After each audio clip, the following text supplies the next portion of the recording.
বন্ধুটো প্রশ্ন করলেন, প্রথম প্রশ্ন যে আমরা কিভাবে মনোযোগ দিয়ে থাকি যখন কোনো কিছুর উপাসনা করি, তিনি আলোতে মনোযোগ দেন, আমরা কিভাবে দেই? আমরা কি করি যখন আল্লাহর কাছে প্রার্থনা করি, তখন যা করি সরাসরি ঈশ্বরের সাথে যোগাযোগ করি। আমরা প্রার্থনা সরাসরি ঈশ্বরের সাথে যুক্ত, হটলাইন, সরাসরি যোগাযোগ।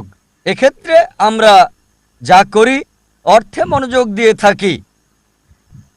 আমরা প্রতিমূর্তিতে মনোযোগ দিই না, কারণ আমরা বিশ্বাস করি না যে ঈশ্বরের প্রতিমূর্তি আছে। এটা করার মানে আপনি ঈশ্বরকে ছোট করে দেখছেন। এখন চিন্তা করেন, আপনি ঈশ্বরে মনোযোগ দিচ্ছেন, সর্বশক্তিমান ঈশ্বরের মূর্তি বানাচ্ছেন, ঈশ্বরকে ছোট করছেন, মূর্তিতে সীমাবদ্ধ করছেন। ধরেন যদি মূর্তি পড়ে যায়, ভেঙে যায়, চিন্তা করেন যে নিজেকে সাহায্য করতে পারে না তাকে ঈশ্বর ভাবছেন। তাই আমরা ঈশ্বরকে ছোট করতে পারি না, ঈশ্বরকে গালমন্দ করতে পারি না। এজন্যই প্রার্থনা করার সময় আমরা সরাসরি প্রার্থনা করি, অর্থের দিকে মনোযোগ দিয়ে থাকি। এ কারণে স্বাভাবিকভাবে আমরা সালাত আদায় করি। আমি বলি নামাজে মনোযোগ দেওয়ার ভালো উপায় হলো অর্থ বোঝা আর অর্থে মনোনিবেশ করা। এভাবে নামাজ আদায় করি। যদি প্রার্থনা বলি, বাংলায় প্রার্থনা মানে সাহায্য চাওয়া, অর্থাৎ অনুগ্রহ চাওয়া, দয়া চাওয়া। আরবি শব্দ সালাহ, এটা দিয়ে শুধু প্রার্থনাই বোঝায় না, সালাতের সাহায্য চাওয়া ছাড়াও কৃতজ্ঞতা প্রকাশ করা আল্লাহর কাছে এবং প্রশংসা করা সর্বশক্তিমান ঈশ্বরের, একই সাথে সর্বশক্তিমান ঈশ্বরের কাছ থেকে নির্দেশনা পাওয়া সালাতে।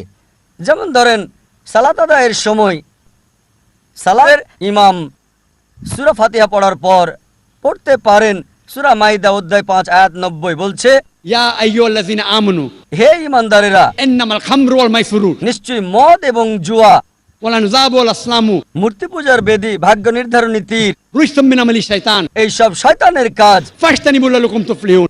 এগুলো থেকে বিরত থাকো যাতে সফল হতে পারো। এখানে কৃতজ্ঞতা প্রকাশ ছাড়াও, সাহায্য চাওয়া ছাড়াও আমরা নির্দেশনা পাচ্ছি, মদ পান করো না, জুয়া খেলো না, ভবিষ্যৎবাণী করবে না, মূর্তি পূজা করবে না। সালাতে আমরা পথ নির্দেশ পাচ্ছি আল্লাহ সুবহানাহু ওয়া তাআলার কাছ থেকে। এজন্য আমি বলি যে সালাহ একটি পন্থা ঈমানের প্রতি অনুশীলনের।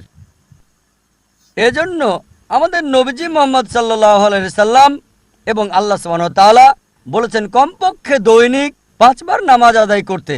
কারণ চারপাশে যত মন্দ কাজ আছে, যত নিন্দনীয় কাজগুলো আছে, যত পাপ দেখি, তাতে করে খুবই সম্ভাবনা আছে ক্ষতিগ্রস্ত হয়ে যাওয়ার।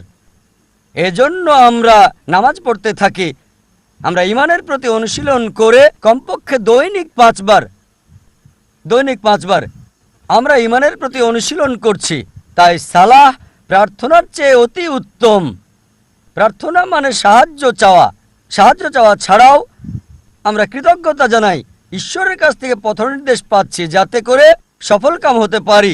আপনি শরিয়া অনুসরণ করতে পারেন, সর্বশক্তিমান ঈশ্বরের কাছে নিজের ইচ্ছাকে সমর্পণ করতে পারেন। আশা করি উত্তরটা